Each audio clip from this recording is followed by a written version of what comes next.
नमस्कार दोस्तों, आप सभी का हार्दिक स्वागत है, हार्दिक अभिनंदन है।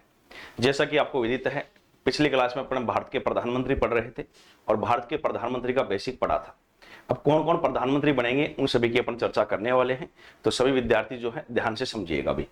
आज की जो क्लास रहेगी वो भारत के प्रधानमंत्री, भारत के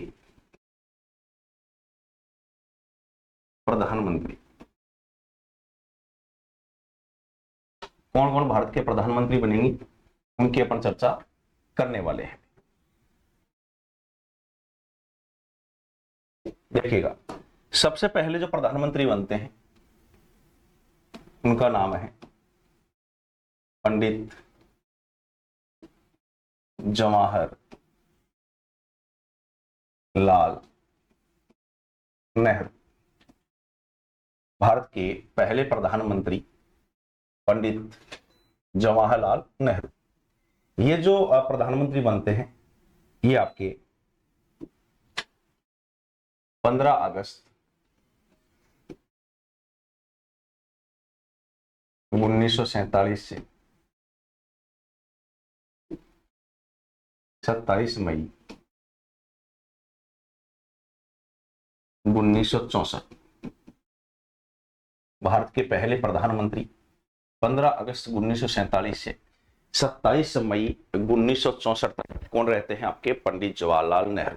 ध्यान रखिएगा, भारत का देश जो स्वतंत्र होता है 15 अगस्त 1947 को होता है। संविधान में आप पढ़ चुके हो कि एक योजना आती है जिसको अपन बोलते हैं जॉन माउंटबेटन योजना या लॉर्ड माउंटबेटन योजना, या उसको विभाजन योजना के नाम से भी जाना जाता है। लॉर्ड माउंटबेटन जो भारत के गवर्नर जनरल थे, उन्होंने ये योजना पेश की थी। इसी योजना के तहत कांग्रेस के आपके महात्मा गांधी थे, मुस्लिम लीग की तरफ से मोहम्मद अली जिन्ना थे, और मध्यस्थता करवाने वाले व्यक्ति कौन है? आपके लॉर्ड माउंटबेटन है। लेकिन मुस्लिम लीग के जो मोहम्मद अली जिन्ना है वो अलग पाकिस्तान की मांग पर अड़े रहे। मोहम्मद अली जिन्ना जो है जब अलग पाकिस्तान की मांग पे अड़े रहे तो माउंटबेटन योजना के तहत भारत के दो टुकड़े हो जाते हैं, भारत स्वतंत्र राष्ट्र बनते हैं। दो स्वतंत्र राष्ट्र बने, एक तो पाकिस्तान का निर्माण हुआ 14 अगस्त 1947 को, और उसी रात को देर रात को 15 अगस्त 1947 को भारत क्या होता है? स्वतंत्र होता है। और भारत के प्रथम प्रधानमंत्री कौन बनाए जाते हैं? पंडित जवाहरलाल नेहरू बनाए जाते हैं। तो ध्यान रखिएगा, पंडित जवाहरलाल नेहरू जो है ये रहेंगे आपके भारत के प्रथम प्रधानमंत्री।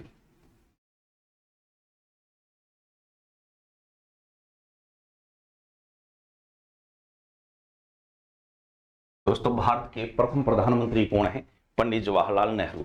ध्यान रखिएगा, कई बार आपको क्वेश्चन पूछता है कि कौन सा जो भारत के पंडित जवाहरलाल नेहरू है इनको शपथ किसने दिलाई थी? देखो, नियम तो क्या है, संविधान का अभी तक निर्माण नहीं हुआ है। संविधान का निर्माण आपको पता है 26 नवंबर 1949 को होता है। 26 नवंबर 1949 को ही संविधान अंगीकृत किया गया था, अधिनियमित किया गया था और आत्मार्पित किया गया था। 26 नवंबर 1949 को विधि दिवस के रूप में मनाया गया था, और 26 नवंबर को बाद में प्रधानमंत्री मोदी द्वारा जो घोषणा की गई है वो संविधान दिवस के रूप में मनाने की घोषणा की गई। तो वर्तमान में 26 नवंबर को संविधान दिवस के रूप में मनाते हैं, और 26 जनवरी 1950 को संविधान जो है संपूर्ण रूप से लागू हुआ है। और संविधान ये कहता है कि भारत के प्रधानमंत्री को जो शपथ है वो कौन दिलाता है? राष्ट्रपति दिलाता है। लेकिन ध्यान रखिएगा, इस समय तक संविधान बना नहीं है तो भारत का राष्ट्रपति भी इस समय मौजूद नहीं है। ये बात ध्यान रखिएगा, इस समय भारत का जब राष्ट्रपति मौजूद नहीं है तो राष्ट्रपति शपथ फिर कैसे दिला सकता है पंडित जवाहरलाल नेहरू को? इसलिए पंडित जवाहरलाल नेहरू को जो शपथ दिलाएगा वो कौन दिलाएगा? इस समय के भारत के गवर्नर जनरल लॉर्ड माउंटबेटन द्वारा पंडित जवाहरलाल नेहरू को क्या दिलाई गई थी? शपथ दिलाई गई थी। तो ध्यान रखिएगा, पंडित जवाहरलाल नेहरू को लॉर्ड माउंटबेटन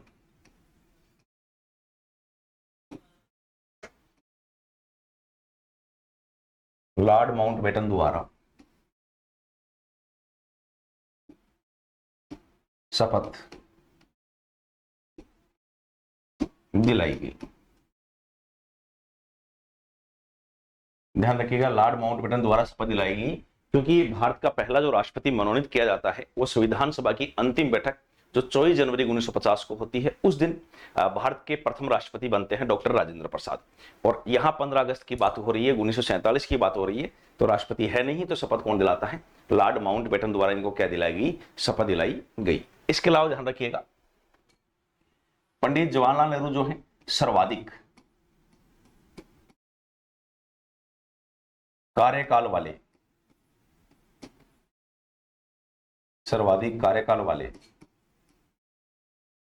प्रधानमंत्री, सर्वाधिक कार्यकाल वाले प्रधानमंत्री कौन है? पंडित जवाहरलाल नेहरू।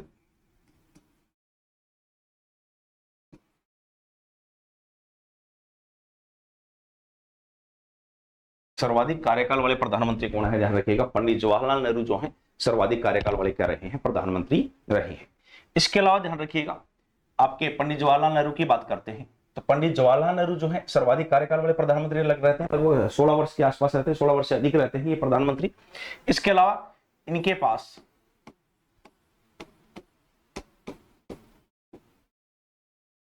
दो देशों की नागरिकता थी भी।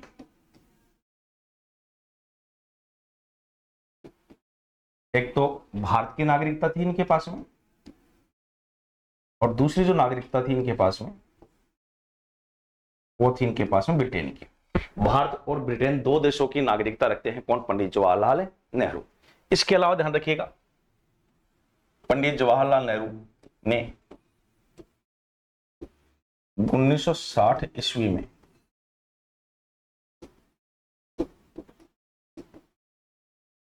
पाकिस्तान के साथ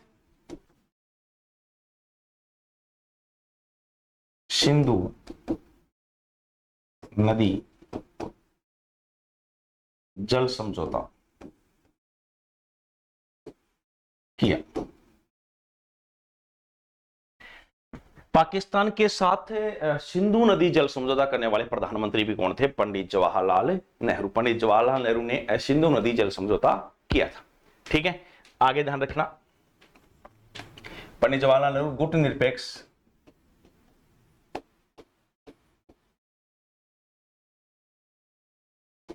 को अपनाने वाले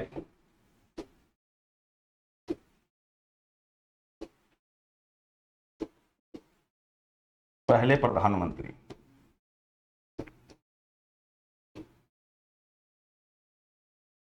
गुटनिरपेक्ष को अपनाने वाले पहले प्रधानमंत्री भी कौन है? पंडित जवाहरलाल नेहरू। यानी जो है, एक तो सोवियत संघ वाला मैटर था, एक अमेरिका वाला था। जब विश्व जो है दो टुकड़ों में बटा हुआ था उस समय इन्होंने अपने आप को अलग रखना जो है ज्यादा सही समझा। तो गुटनिरपेक्ष पद्धति को अपनाने वाले प्रथम व्यक्तित्व कौन है? गुटनिरपेक्ष सम्मेलन में भाग लेने वाले प्रथम व्यक्तित्व कौन है? वो पंडित जवाहरलाल नेहरू है। ये बात भी आपको ध्यान में रखनी है। ध्यान रखिएगा, पंडित जवाहरलाल नेहरू पहले प्रधानमंत्री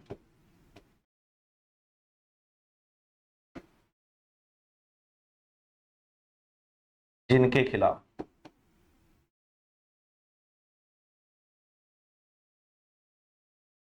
अविश्वास प्रस्ताव पेश किया गया।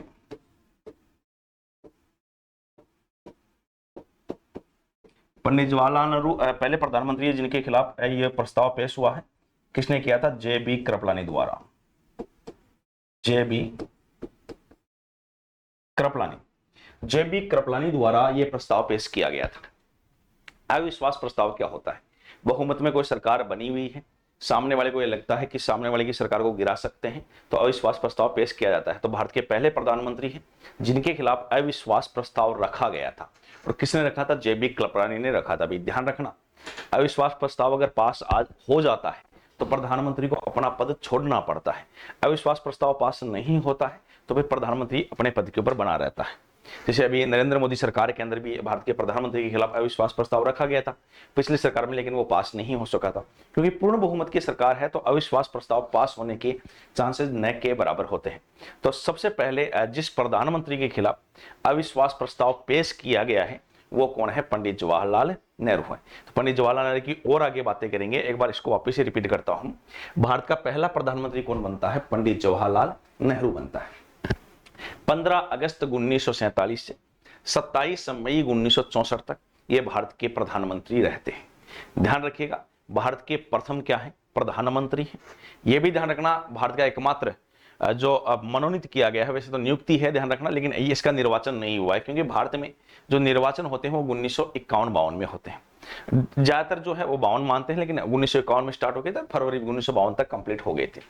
1952 इसलिए मानते हैं, कई बार एग्जाम पूछता है कि भारत में प्रथम आम चुनाव कब हुए, 1951 भी दे देता है, 52 भी दे देता है, अलग अलग दे देता है, तो बच्चा कंफ्यूज रहता है कि भाई 1951 टिक करे या 1952 टिक करे।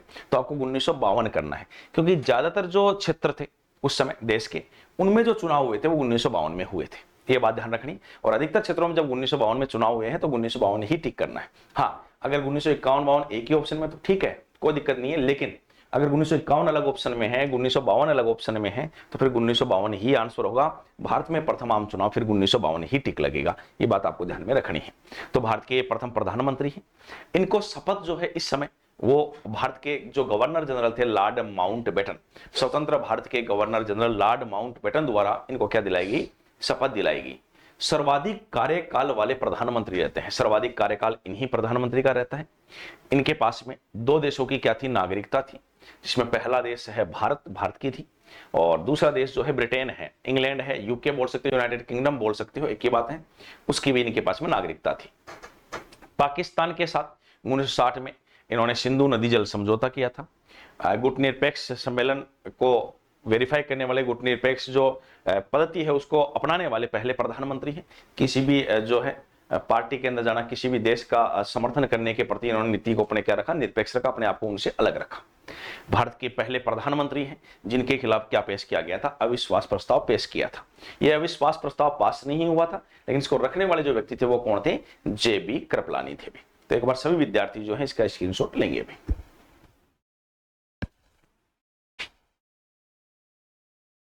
आगे देखते हैं भैया ना, आगे की चर्चा करते हैं। बात कर रहे हैं पंडित जवाहरलाल नेहरू, बात हो रही है किसकी, पंडित जवाहरलाल नेहरू। पंडित जवाहरलाल नेहरू की अपन चर्चा कर रहे हैं, तो आपको ध्यान से समझना है। पंडित जवाहरलाल नेहरू के समय एक समझौता होता है 1954 में। 1954 में एक समझौता होगा जिसका नाम है पंचशील समझौता। पंचशील समझौता, ध्यान समझिएगा कौन समझौता हो रहा है, पंचशील समझौता। यह पंचशील समझौता जो होता है ये किस किस के मध्य होगा, पंचशील समझौते की बात कर रहे हैं। ये जो होता है आपके भारत और आपके किसके मध्य होता है, चीन के मध्य होता है।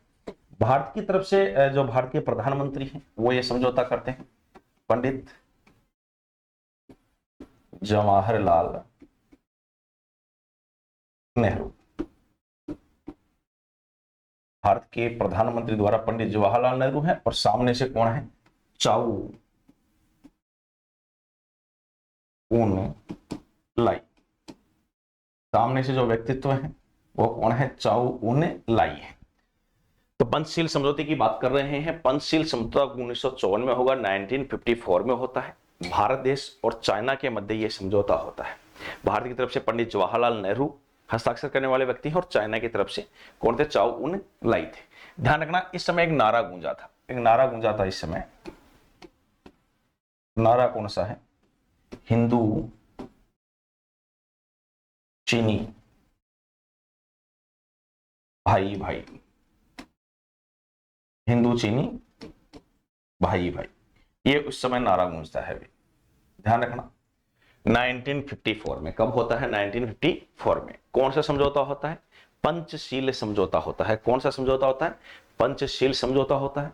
किस किस देश के मध्य होता है, भारत और चीन के मध्य होता है। भारत की तरफ से यह समझौता करने वाले व्यक्ति कौन थे, पंडित जवाहरलाल नेहरू थे, और चीन की तरफ से यह समझौता करने वाले व्यक्तित्व कौन थे, चाउ उन लाई थे। और एक नारा गूंजा था, उसका नाम क्या है, हिंदू चीनी भाई भाई। ध्यान रखना, यह पंचशील समझौता है। फिर ध्यान समझिएगा, समझौता भले ही इन्होंने किया हो, लेकिन फिर एक युद्ध होगा, ध्यान रखना, भारत चीन युद्ध 1962 के समय भारत के प्रधानमंत्री, देखो भारत और चाइना के मध्य युद्ध हुआ, और कब होता है, 1962 में होता है, और उस समय भारत के प्रधानमंत्री कौन थे, पंडित जवाहरलाल नेहरू थे। ये बात आपको विशेष रूप से ध्यान रखनी है। पंडित जवाहरलाल नेहरू पंचशील समझौता भले ही करते हो, लेकिन इन्हीं के काल में भारत और चाइना के मध्य युद्ध हुआ 1962 में, और उस समय भारत के प्रधानमंत्री कौन थे, पंडित जवाहरलाल नेहरू। बहुत महत्वपूर्ण बात है, चाइना जो है उसको ड्रैगन कहते हैं, चाइना जो है उसको ड्रैगन कहते हैं, और जैसे खेतों में शिव काट लेते हैं ना भाई, उस शिव काटने के हिसाब से ये जो है दूसरे की भूमि के ऊपर कब्जा करने के हिसाब से जाना जाता है, इसलिए चाइना को विश्व के अंदर ड्रैगन के नाम से जाना जाता है, और इसी नीति को फॉलो करता हुआ चाइना चलता है। तो ध्यान रखना, भारत चीन युद्ध हुआ था 1962 में, और उस समय भारत के प्रधानमंत्री जो थे वो कौन थे, पंडित जवाहरलाल नेहरू थे, और इसी समय पहला जो है राष्ट्रीय आपातकाल भी लगाया गया था। 1962 में ही भारत चीन युद्ध की वजह से पहला राष्ट्रीय आपातकाल लगाया गया था, और राष्ट्रीय आपातकाल लगाने वाले राष्ट्रपति डॉक्टर सर्वपल्ली राधाकृष्णन जी थे भी। कौन थे, डॉक्टर सर्वपल्ली राधाकृष्णन, जिन्होंने पहला राष्ट्रीय आपातकाल लगाया था। तो भारत चीन युद्ध 1962 और पंचशील समझौता दोनों ही किसके काल में है, पंडित जवाहरलाल नेहरू के काल में होते हैं भाई। क्लियर है यहां तक? एक बार सभी विद्यार्थी जो है इसका स्क्रीनशॉट लीजिएगा भाई।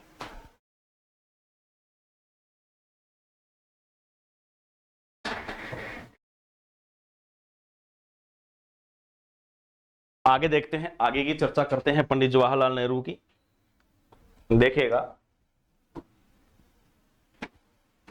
पंडित जवाहरलाल नेहरू,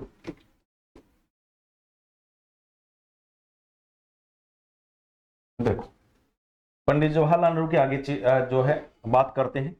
तो ये जो है भारत के प्रथम विदेश मंत्री रहे, भारत के प्रथम विदेश मंत्री रहे, यानी विदेश नीति के जनक, या विदेश नीति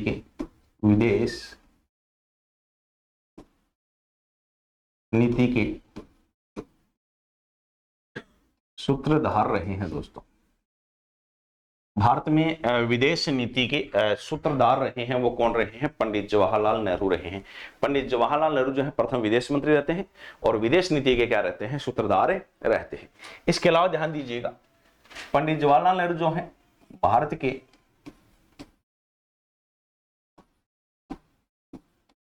प्रथम प्रधानमंत्री,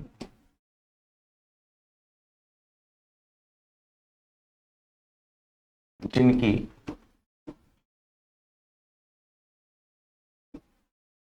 पद पर रहते हुए मृत्यु, और कब होती है, 27 मई 1964 को। भारत के पहले प्रधानमंत्री हैं जिनकी पद पर रहते हुए मृत्यु हुई है, उनका नाम क्या है, पंडित जवाहरलाल नेहरू, और इनकी मृत्यु कब होती है, 27 मई 1964 को होती है। प्रधानमंत्री जवाहरलाल नेहरू का जो समाधि स्थल है, समाधि स्थल, उसका नाम है शांतिवन। प्रधानमंत्री पंडित जवाहरलाल नेहरू का जो समाधि स्थल है वो शांतिवन है। फोकस करिएगा मेरी बात के ऊपर। मैंने आपको पिछली क्लास में बताया था कि प्रधानमंत्री पद के ऊपर जो व्यक्ति बैठा हुआ है, जो प्रधानमंत्री है, अगर उसकी आकस्मिक रिक्ति हो जाती है तो ध्यान रखना, मंत्री परिषद भंग होती है, ना कि लोकसभा। दूसरी बात, अब जब प्रधानमंत्री नहीं रहा तो उसकी जगह क्या आता है, नया प्रधानमंत्री बनता है। अगर तुरंत प्रभाव से जो पार्टी है, जिसकी सरकार है केंद्र में, वो डिसीजन नहीं ले पा रही है तो कार्यवाहक प्रधानमंत्री बनाया जाता है। ध्यान रखिएगा, एग्जाम में पूछ सकता है आपको कि क्या संविधान में कार्यवाहक प्रधानमंत्री पद का उल्लेख है, तो ध्यान रखिएगा संविधान में कार्यवाहक प्रधानमंत्री पद का उल्लेख नहीं है। राष्ट्रपति की सविवेकीय शक्ति है ये, राष्ट्रपति चाहे तो कार्यवाहक प्रधानमंत्री बना सकता है और राष्ट्रपति नहीं चाहे तो कार्यवाहक प्रधानमंत्री नहीं बनाता है, तो वो राष्ट्रपति के ऊपर डिपेंड करता है। तो दूसरा जो प्रधानमंत्री बनेगा भले ही कार्यवाहक, लेकिन नंबरिंग दो डल जाएगी उसकी, 2 नंबर पे जो बन जाएगा वो बनेगा कार्यवाहक प्रधानमंत्री। क्या बनेगा भाई? कार्यवाहक प्रधानमंत्री।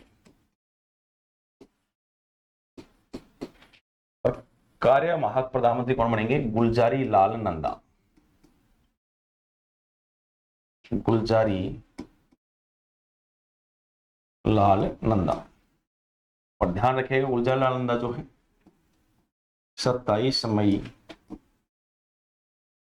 1964 से 9 जून 1964 तक प्रधानमंत्री रहेंगे और कार्यवाहक प्रधानमंत्री रहेंगे। ध्यान रखिएगा इस बात को। गुलजारी लाल नंदा की बात करते हैं। पहली बात तो जो है ये भारत के प्रथम कार्यवाहक प्रधानमंत्री, भारत के प्रथम कार्यवाहक पीएम यानी प्रधानमंत्री। ये जो है 2 बार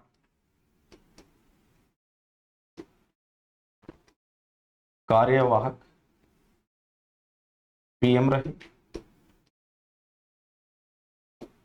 ये प्रथम वित्त आयोग के अध्यक्ष रहे, प्रथम वित्त आयोग के अध्यक्ष रहे। और ध्यान रखिएगा इन्होंने लाल किले पर कभी भी तिरंगा नहीं फहराया।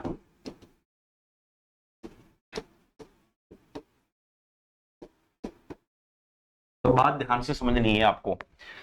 कार्यवाहक प्रधानमंत्री पद का संविधान में कोई उल्लेख नहीं है। राष्ट्रपति की सविवेक के अधिकार है, राष्ट्रपति बनाना चाहे तो कुछ समय के लिए आपके कार्यवाहक प्रधानमंत्री बना सकते हैं। तो भारत के पहले कार्यवाहक प्रधानमंत्री बने थे गुलजारी लाल नंदा। आपके 27 मई को मृत्यु हुई थी, 27 मई से लेके और 1964 से लेकर 9 जून 1964 तक के कार्यवाहक प्रधानमंत्री रहते हैं। तो भारत के पहले कार्यवाहक प्रधानमंत्री कौन है? गुलजारी लाल नंदा है। ये आगे एक बार फिर बनेगा जब लाल बहादुर शास्त्री जी की मृत्यु हो जाएगी कार्यकाल के दौरान, उसमें फिर बनेंगे। तो 2 बार ये जो कार्यवाहक प्राइम मिनिस्टर हैं वो रहे हैं। ये प्रथम वित्त आयोग के जब प्रथम वित्त आयोग का गठन होता है उसके अध्यक्ष भी रहते हैं। और इन्होंने लाल किले पर कभी भी तिरंगा नहीं फहराया। वो इंपॉर्टेंट बात है। लाल किले पर तिरंगा जो फहराता है 15 अगस्त को प्रधानमंत्री द्वारा फहराया जाता है।